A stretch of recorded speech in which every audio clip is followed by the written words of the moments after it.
ರಾಮ ಮಂದಿರ ಅಂತಕ್ಕಂಥದ್ದು, ರಾಮ ಅಂತಕ್ಕಂಥದ್ದು ಧಾರ್ಮಿಕ ವಿಷಯ ಅಲ್ಲವೇ ಅಲ್ಲ. ಇದೊಂದು ಸಿವಿಲೈಸೇಷನ್ ವಿಷಯ. ಮಂದಿರ ಆಯ್ತು, ಮಂದಿರವನ್ನ ಮಸೀದಿ ಆಯ್ತು, ಆ ಕಳಂಕಿತ ಕಟ್ಟಡ ಬಿತ್ತು. ಇವತ್ತು ಒಂದು ಸುಪ್ರೀಂ ಕೋರ್ಟ್ ನ ಜಡ್ಜ್ಮೆಂಟ್ ಮೇಲೆ ಒಂದು ಭವ್ಯವಾದ ಮಂದಿರ ನಿರ್ಮಾಣ ಆಗ್ತಾ ಇದೆ. ಅದಕ್ಕೆ ಅಪಸ್ವರ ಎತ್ತುತ್ತಾ ಇದ್ದಾರೆ ಕಾಂಗ್ರೆಸ್ ಮತ್ತು ಎಡಪಕ್ಷಗಳು. ಭಾರತದಲ್ಲಿ ಎಷ್ಟು ರಾಮಚರಿತ ಮಾನಸ ನಾಟಕಗಳಾಗುತ್ತಲ್ಲ, ಅದಕ್ಕಿಂತ ಹೆಚ್ಚು ರಾಮಚರಿತ ಮಾನಸ ನಾಟಕಗಳು ಇವತ್ತು ಕೂಡ ಇಂಡೋನೇಷ್ಯಾದಲ್ಲಿ ಆಡ್ತಾರೆ. ಪ್ರತಿ ದಿವಸವೂ ಎಲ್ಲಾ ಪಾತ್ರಧಾರಿಗಳು ಮುಸಲ್ಮಾನರೇ. ಹಾಗಾದ್ರೆ ಹಿಂದೂ ದೇವ್ರನ್ನ ಯಾಕೆ ಅವ್ರು ಮಾಡ್ತಾರೆ? ಅವರು ಅದನ್ನ ಹಿಂದೂ ದೇವರು ಅಂತ ಅನ್ಕೊಳ್ಳೋದಿಲ್ಲ.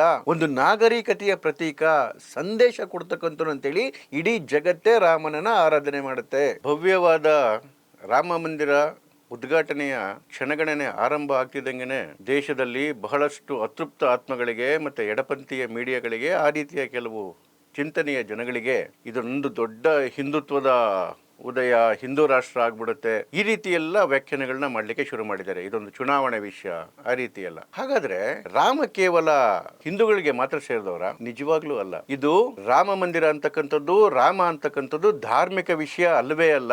ಇದೊಂದು ಸಿವಿಲೈಸೇಷನ್ ವಿಷಯ, ನಾಗರಿಕತೆಯ ವಿಚಾರ. ಈ ಕಾಂಗ್ರೆಸ್ ಮತ್ತೆ ಎಡಪಕ್ಷಗಳ ದ್ವಂದ್ವ ನೋಡಿ. ಅಯೋಧ್ಯೆಯಲ್ಲಿ ಅಲ್ಲಿ ಮಂದಿರ ಆಯ್ತು, ಮಂದಿರವನ್ನ ಮಸೀದಿ ಆಯ್ತು, ಆ ಕಳಂಕಿತ ಕಟ್ಟಡ ಬಿತ್ತು. ಇವತ್ತು ಒಂದು ಸುಪ್ರೀಂ ಕೋರ್ಟ್ ನ ಜಡ್ಜ್ಮೆಂಟ್ ಮೇಲೆ ಒಂದು ಭವ್ಯವಾದ ಮಂದಿರ ನಿರ್ಮಾಣ ಆಗ್ತಾ ಇದೆ. ಅದಕ್ಕೆ ಅಪಸ್ವರ ಎತ್ತುತ್ತಾ ಇದ್ದಾರೆ ಕಾಂಗ್ರೆಸ್ ಮತ್ತು ಎಡಪಕ್ಷಗಳು. ಇಲ್ಲಿ ಒಂದು ಸಮುದಾಯಕ್ಕೆ ಅನ್ಯಾಯ ಆಗ್ತಾ ಇದೆ, ಅಲ್ಲಿ ಮಸೀದಿಯೇ ಇರಬೇಕು ಅಂತಕ್ಕಂಥದ್ದು ಅವರ ನಿಲುವು. ಅದು ಇದೇ ರೀತಿ ಜಗತ್ತಿನ ಬೇರೆ ಕಡೆಗೆ ನಡೆದಾಗ, ಉದಾಹರಣೆಗೆ ಹೇಳ್ತೇನೆ, ಟರ್ಕಿ ಇಸ್ತಾನ್ಬುಲ್ ಅಲ್ಲಿ ಒಂದು ಚರ್ಚ್ ಇತ್ತು 15ನೇ ಶತಮಾನದಲ್ಲಿ. ಆ ಚರ್ಚ್ ಅನ್ನ ಉರುಳಿಸಿ ಅಲ್ಲಿ ಒಂದು ಮಸೀದಿ ಕಟ್ಟಿದ್ರು. ಕೆಲ ಕಾಲ ನಂತರ ಏನಾಯ್ತು, ಮತ್ತೆ ಅದನ್ನ ಚರ್ಚ್ ಮಾಡಿದ್ರು.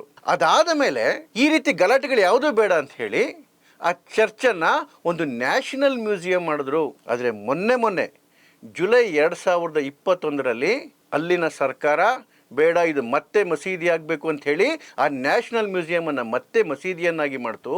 ಆವಾಗ ಅದು ಹೇಳಿದ್ದು ನಮ್ಮ ನಾಗರಿಕತೆಯ ಪುನರುತ್ಥಾನ ಆಗಿದೆ ಅಂತ ಹೇಳಿ. ಇವ್ರು ಯಾರು ಅದಕ್ಕೆ ವಿರೋಧ ಮಾಡಲಿಲ್ಲ.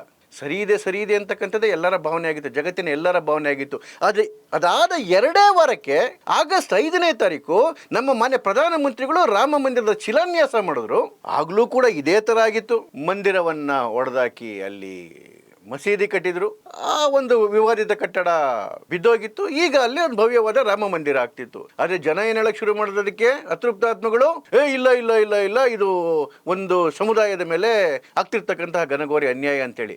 ಅಲ್ಲಿಗೊಂದು ನ್ಯಾಯ, ಇಲ್ಲಿಗೊಂದು ನ್ಯಾಯ. ನೋಡಿ, ನಾನು ಆಗ್ಲೇ ಹೇಳಿದೆ, ಯಾಕೆ ರಾಮ ಮಂದಿರ ಅಂತಕ್ಕಂಥದ್ದು ನಾಗರಿಕತೆ ವಿಚಾರ ಅಂತ ಹೇಳಿದ್ರೆ, ಕೇವಲ ರಾಮನನ್ನ ಭಾರತದಲ್ಲಿ ಅಷ್ಟೇ ಪೂಜೆ ಮಾಡೋದಿಲ್ಲ, ಜಗತ್ತಿನ ಅನೇಕ ದೇಶಗಳಲ್ಲಿ ಪೂಜೆ ಮಾಡ್ತಾರೆ, ಆರಾಧನೆ ಮಾಡ್ತಾರೆ, ಅವನನ್ನ ಸ್ಮರಿಸ್ತಾರೆ. ಜಗತ್ತಿನ ಅತಿ ದೊಡ್ಡ ಮುಸ್ಲಿಂ ದೇಶ ಇಂಡೋನೇಷ್ಯಾ, ಅಲ್ಲಿನ ನ್ಯಾಷನಲ್ ಬ್ರಾಡ್ಕಾಸ್ಟ್ ಅಲ್ಲಿ ಅಂದ್ರೆ ಸರ್ಕಾರಿ ರೇಡಿಯೋದಲ್ಲಿ ಪ್ರತಿ ದಿವಸವೂ ಕೂಡ ರಾಮಾಯಣ ಬರುತ್ತೆ. ಮತ್ತೆ ಅಲ್ಲಿ ಭಾರತದಲ್ಲಿ ಎಷ್ಟು ರಾಮಚರಿತ ಮಾನಸ ನಾಟಕಗಳಾಗುತ್ತಲ್ಲ, ಅದಕ್ಕಿಂತ ಹೆಚ್ಚು ರಾಮಚರಿತ ಮಾನಸ ನಾಟಕಗಳು ಇವತ್ತು ಕೂಡ ಇಂಡೋನೇಷ್ಯಾದಲ್ಲಿ ಆಡ್ತಾರೆ. ಪ್ರತಿ ದಿವಸವೂ ಎಲ್ಲಾ ಪಾತ್ರಧಾರಿಗಳು ಮುಸಲ್ಮಾನರೇ. ಹಾಗಾದ್ರೆ ಹಿಂದೂ ದೇವ್ರನ್ನ ಯಾಕೆ ಅವ್ರು ಮಾಡ್ತಾರೆ? ಅವರು ಅದನ್ನ ಹಿಂದೂ ದೇವ್ರು ಅಂತ ಅನ್ಕೊಳ್ಳೋದಿಲ್ಲ. ಒಂದು ನಾಗರಿಕತೆಯ ಪ್ರತೀಕ, ಸಂದೇಶ ಕೊಡ್ತಕ್ಕಂಥ ಅಂತೇಳಿ ಇಡೀ ಜಗತ್ತೇ ರಾಮನನ್ನ ಆರಾಧನೆ ಮಾಡುತ್ತೆ. ಜಾವಾದಲ್ಲಿ ಮಾಡ್ತಾರೆ, ಸುಮಾತ್ರದಲ್ಲಿ ಮಾಡ್ತಾರೆ, ಜಪಾನಲ್ಲಿ ಮಾಡ್ತಾರೆ, ಬೇರೆ ಬೇರೆ ದೇಶದ ಬೇರೆ ಬೇರೆಗಳಲ್ಲಿ ಅವ್ರನ್ನ ಪೂಜೆ ಮಾಡ್ತಾರೆ. ಮೊನ್ನೆ ಒಂದು ಜರ್ಮನಿಯ ನ್ಯೂಸ್ ಚಾನಲ್ ನೋಡ್ತಾ ಇದೆ, ಅದರಲ್ಲಿ ಹೇಳ್ತಾ ಇದ್ರು, ರಾಮಾಯಣವನ್ನ ಜರ್ಮನಿ ಭಾಷೆಗೆ ಭಾಷಾಂತರಿಸಬೇಕು, ನಾವೆಲ್ಲ ಅದನ್ನು ಓದಬೇಕು ಅಂತೇಳಿ ಜರ್ಮನರು ಯೋಚನೆ ಮಾಡ್ತಾ ಇದ್ದಾರೆ. ಇವತ್ತು ಭಾರತದ ನೋಬೆಲ್ ಪ್ರಶಸ್ತಿ ವಿಜೇತ ಲೇಖಕರಾದಂತಹ VS ನೇಪಾಲ್ ಅವರು ಒಂದು ಕಡೆ ಹೇಳ್ತಾರೆ, ಇಂಡಿಯಾ ಇಸ್ ಎ ವುಂಡೆಡ್ ಸಿವಿಲೈಸೇಷನ್ ಅಂತ ಹೇಳಿ. ಗಾಯಗೊಂಡಿರ್ತಕ್ಕಂತಹ ನಾಗರಿಕತೆ. ಯುನೆಸ್ಕೋ ಅದರ ಒಂದು ಸ್ಟಡಿ ಹೇಳುತ್ತೆ, ಜಗತ್ತಲ್ಲಿ 46 ನಾಗರಿಕತೆಗಳಿದ್ವು, ಆದರೆ ಎಲ್ಲವೂ ನಾಶ ಆಗೋಗಿದ್ದಾವೆ.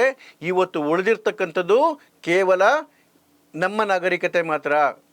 ಆ ನಮ್ಮ ನಾಗರಿಕತೆಯ ಪುನರುತ್ಥಾನವನ್ನು ಅಯೋಧ್ಯೆಯಲ್ಲಿ ಭವ್ಯ ರಾಮ ಮಂದಿರವನ್ನು ನಿರ್ಮಾಣ ಮಾಡುವುದರ ಮೂಲಕ ನಾವು ಮರುಸ್ಥಾಪನೆ ಮಾಡ್ತಾ ಇದ್ದೇವೆ. ಯಾವ ಸಂದೇಶ ರಾಮ ಕೊಡ್ತಕ್ಕಂಥದ್ದು ನೋಡಿ.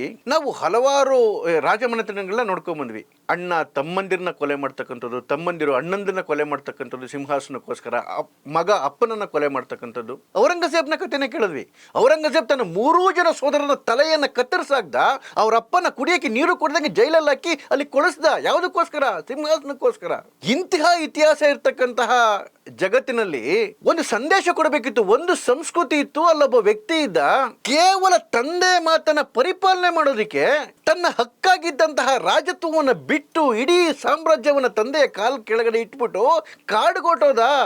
ಯಾವ ತಮ್ಮನಿಗೆ ಪಟ್ಟಾಭಿಷೇಕ ಆಗಬೇಕಾಗಿತ್ತು ಆತ ತಾನು ಪಟ್ಟಾಭಿಷೇಕ ಮಾಡಿಸ್ಕೊಳ್ಳೋದಿಲ್ಲ ಅಂತೇಳಿ ಅವನ ಪಾದುಕೆಯನ್ನು ತಲೆ ಮೇಲೆ ಇಟ್ಕೊಂಡು ಕಾಡಲ್ಲಿ ಕೂತ್ಕೊಂಡು ರಾಜ್ಯಭಾರ ಮಾಡ್ದ.